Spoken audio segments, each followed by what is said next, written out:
18h10 à Alger. Madame, Monsieur, bonsoir. Soyez les bienvenus dans ce 24 heures Afrique à la une de l'actualité. L'Algérie entame en ce début d'année son mandat au Conseil de sécurité des Nations Unies en qualité de membre non permanent. Un mandat qui se veut celui des causes justes de la réforme des Nations Unies.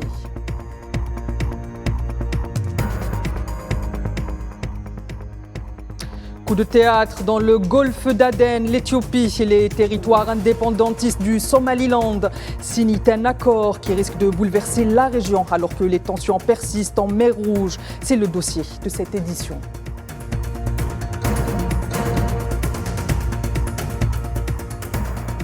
Et en Afrique du Sud, une figure de la résistance, de la lutte contre l'apartheid a passé l'arme à gauche. Il s'agit de Peter Magoban, connu pour être les yeux de la souffrance des Sud-Africains durant cette triste page de l'histoire du pays.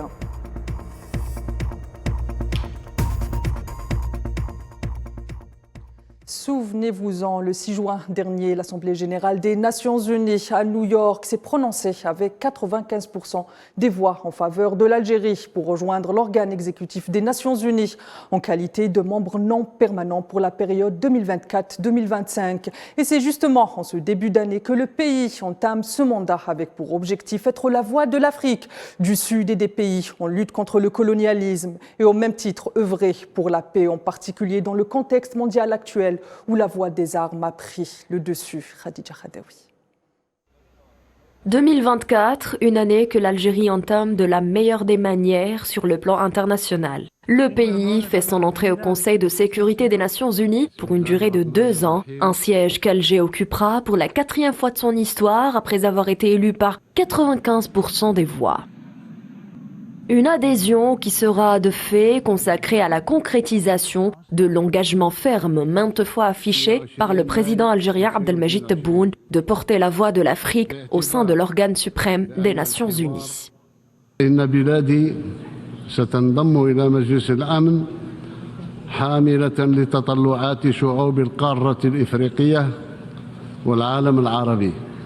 Sur le plan géopolitique, de nombreux défis attendent l'Algérie à New York, notamment ces temps où les mécanismes du multilatéralisme permettant le règlement pacifique des conflits consacrés par les grandes théories contemporaines des relations internationales se sont davantage distingués par leur échec. Un échec qui apporte aujourd'hui de l'eau au moulin d'Alger dans son aspiration à une réforme totale du statut du Conseil de sécurité. À commencer par le dossier du règlement de la question palestinienne, mère de toutes les batailles diplomatiques pour l'Algérie, alors que Gaza subit pendant 88 jours les affres d'un génocide sioniste marqué par la léthargie du Conseil de sécurité en matière de décisions cruciales permettant d'aller vers un cessez-le-feu et sauver ainsi des milliers de vies de civils palestiniens. C'est en effet de la lutte contre cette instrumentalisation du Conseil de sécurité par les alliés historiques de l'entité sioniste qu'il sera question au 2e étage du gratte-ciel new-yorkais. Aux côtés du Sierra Leone, également élu en tant que membre non permanent au Conseil de sécurité, la voix des plus faibles en Afrique sera également défendue. L'autodétermination du peuple sahraoui, la lutte contre le terrorisme et les abcès sécuritaires ainsi que les changements non constitutionnels dans la région du Sahel et autres. Autant de dossiers qui feront l'objet d'une voix forte à New York. Concernant les pays de l'Union africaine, l'Algérie ouvrera à activer la demande d'augmentation du nombre de sièges non permanents des pays du continent au sein de cette instance, en leur portant de 3 à 5 conformément aux recommandations du consensus des Ulwini et de la déclaration de Sirte. Je vous le disais en titre, cette édition consacre un dossier à la nouvelle crise entre la Somalie et l'Éthiopie. Mogadiscio a rappelé son ambassadeur à Addis Abeba sur fond de profonde crise faisant suite à la signature d'un accord stratégique entre l'Éthiopie et le territoire séparatiste du Somaliland. permettant à l'Éthiopie notamment d'avoir accès à la mer Rouge. Mogadiscio a qualifié ce dit accord de violation flagrante de sa souveraineté et affirme, je cite, « Le Somaliland fait partie de la Somalie en vertu de la constitution somalienne, de la sorte que la Somalie considère cette mesure comme une violation flagrante de sa souveraineté et de son unité ». Avant d'ajouter, en réponse à cela, le gouvernement somalien a rappelé son ambassadeur en Éthiopie pour consultation. Et en plus de ce communiqué, le président et le Premier ministre sont également exprimés et ont fortement condamné cet accord.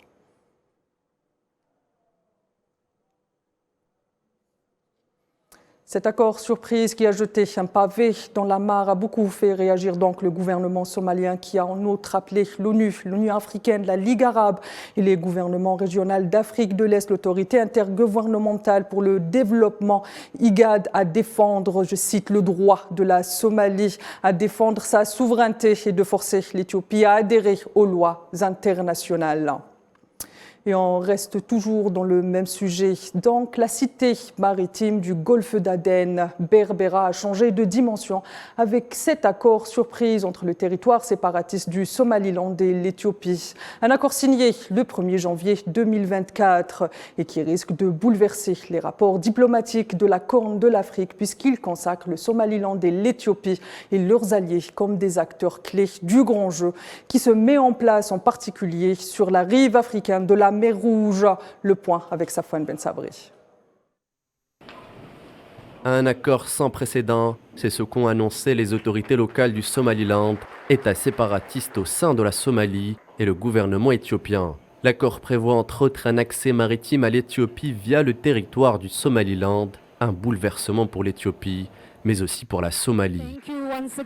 Dans la foulée, la Somalie rappelle son ambassadeur en Éthiopie pour consultation. Une période de tension s'ouvre entre les deux pays.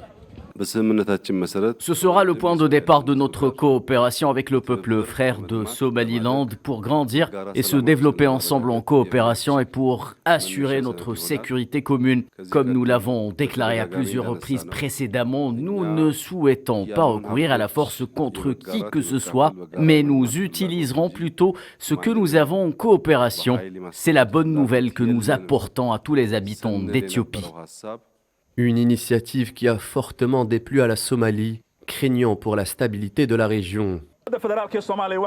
La démarche de l'Éthiopie est une offensive qui met en danger la stabilité et la paix d'une région déjà en proie à des problèmes. Il s'agit d'une violation et d'une invasion ouverte de la souveraineté, de la liberté et de l'unité de la République fédérale de Somalie. Le soi-disant protocole d'accord et accord de coopération est nul et non avenu.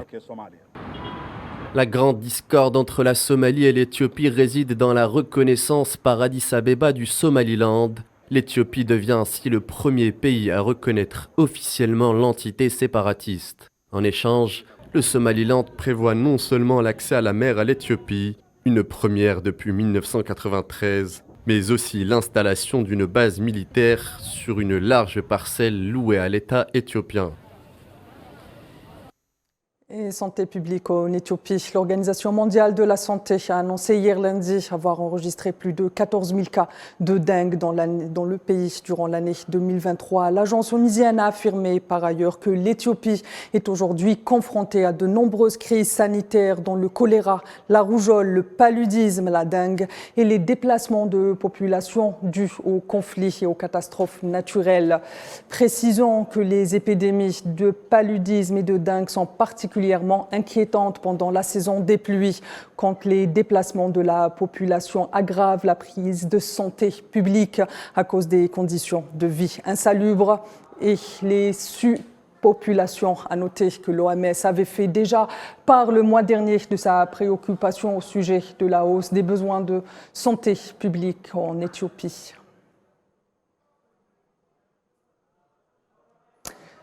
Dans un tout autre registre, au Niger, le Premier ministre de la Transition, Ali Mohamed Lamine Zein, a donné hier lundi à Agadez le coup d'envoi de la concertation régionale, prélude au dialogue national inclusif, devant notamment fixer la durée de la transition en présence de quelques 300 représentants d'élus, de chefs traditionnels, d'ex-combattants, d'organisations de jeunesse, de syndicats ou encore d'ONG. Les propositions étudiées concernant les 4 axes qui seront débattus au prochain dialogue national, donc la durée de la transition, les principes fondamentaux et les axes prioritaires devant régir la vie politique du pays tout au long de la transition.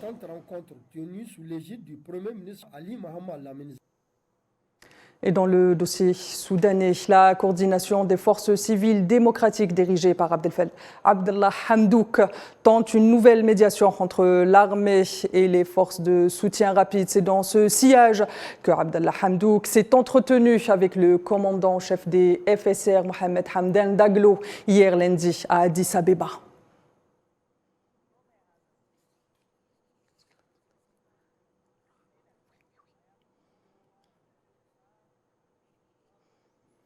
Je vous le disais en titre, c'est une triste nouvelle qui nous arrive d'Afrique du Sud. La mort de Peter Magoban, les yeux ou la souffrance des Sud-Africains durant la période de l'apartheid.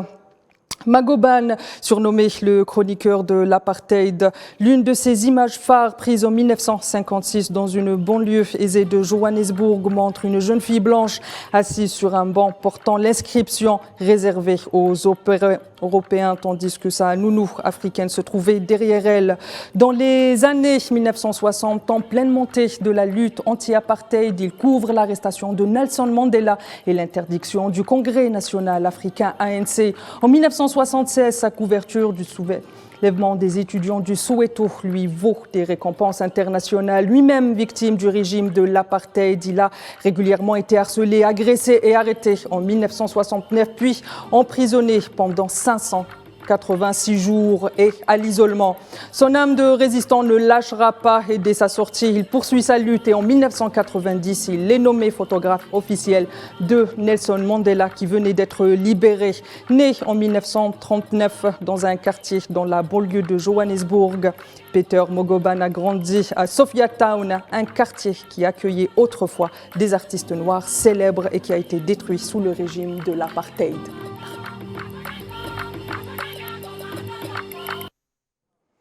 Paix à ton âme, monsieur l'artiste. Madame, monsieur, c'est ainsi que s'achève ce 24 heures Afrique. Je vous donne rendez-vous demain pour plus d'actualités africaines. Excellente suite des programmes sur Al 24 News.